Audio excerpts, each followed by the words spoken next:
Hey guys, and welcome back to my channel. Today, we're going to be looking at another one of my favorite brands, this time one from my home country of New Zealand, I Love Ugly.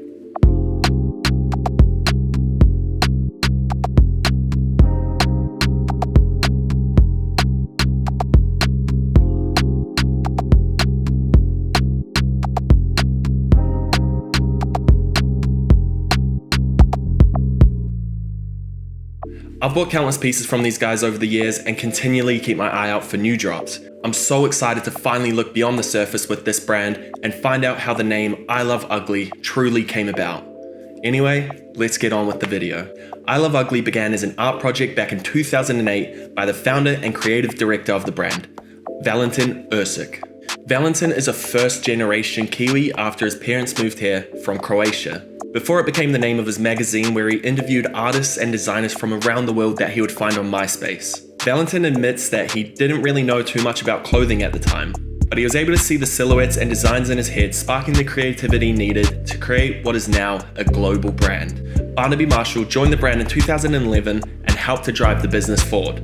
After joining the brand, he helped their annual sales grow from $100,000 in 2011 to over $8 million by 2014.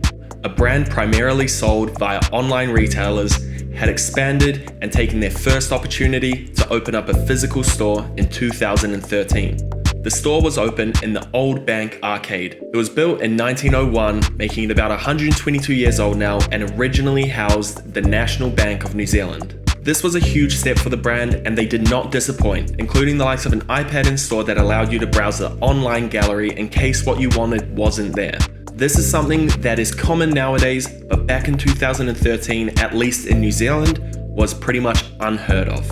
Soon after, in 2015, they were looking to open a store in LA. This showed just how much the brand had grown and how important the American market was to them. He pays tribute to the likes of A$AP Rocky, Hypebeast magazine, and other international stylists who helped share the love of the brand with their fans, helping them to be the fastest growing business in New Zealand at the time. The brand grew from over $8 million in annual sales in 2014 to over $25 million in annual sales by the end of 2015.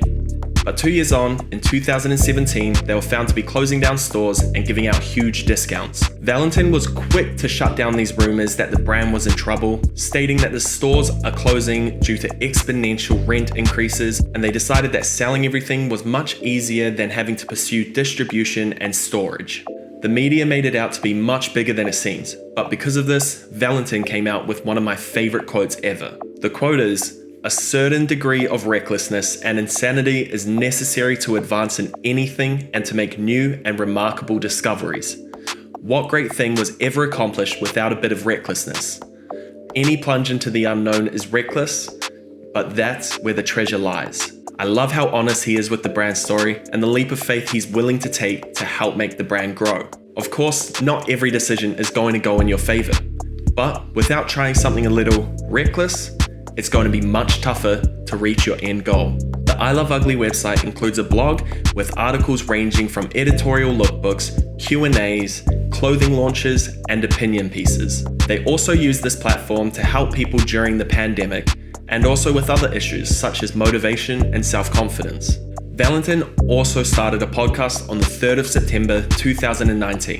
He aims to inspire, educate, and be honest about what it takes to succeed. It currently has 34 episodes and has a plethora of information to help you with your journey into the fashion industry if you wish to pursue it. The very first episode is titled The Full History of I Love Ugly, so if you're sick of this video and you want to learn the full history from the man himself, I'll drop the link in the description down below so you can check it out. I Love Ugly's reputation has really grown over the years, and during this time, they've managed to come out with quite a few different collaborations. They collaborated with Jesse Draxler, an LA-based visual artist, on a collection back in 2015. They have had multiple backpack collections with JanSport. They worked with Onitsuka Tiger to create shoes, and they worked with Australian-based eyewear company Bailey Nelson to create some glasses. They've really dipped their toes everywhere in the fashion industry and continue to evolve. I Love Ugly admit to the waste in the fashion industry and want to be realistic and transparent with their customers rather than trying to sell a dream. Although it is extremely difficult, if not impossible, to create a fashion brand without any waste, I Love Ugly are very open and transparent about what they're doing to try and reduce their carbon footprint. They use compostable garment bags, biodegradable postage bags, they educate their customers on returns and sizing, and they ensure that the quality of their products are made to last. They also design with natural fibers rather than fibers derived from petrochemicals. Fibers derived from petrochemicals are fibers derived from petroleum and natural gases. I really love this brand and I love their honesty and transparency in everything they do.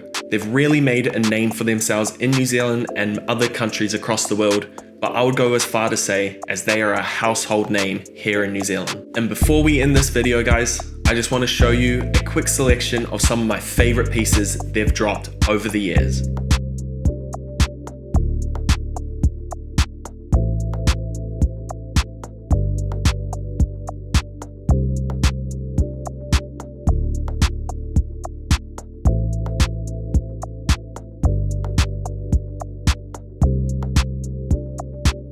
Anyway guys, thank you so much for watching this video. If you're interested in copying anything from them, I'll leave a list of sites where you can purchase their clothing from down below. And if you have any questions or suggestions, drop them in the comment section below. Don't forget to like and subscribe, and I'll see you later.